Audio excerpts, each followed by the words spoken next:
Hello friends, welcome back to the new video. In this video guys, we are going to talk about how to change device name in our Xiaomi phone. Guys, you want to change your device name, so guys you can change it. And guys, now let's see how to change device name in Xiaomi phone. In this video guys, I am going to show you. So then first of all, open your phone setting to change device name. So you can see your about phone. So guys, tap here. Guys, click on device name.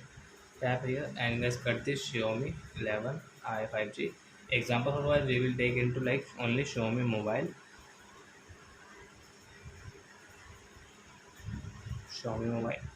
and guys changed. So you can see your device name has changed in your Xiaomi mobile.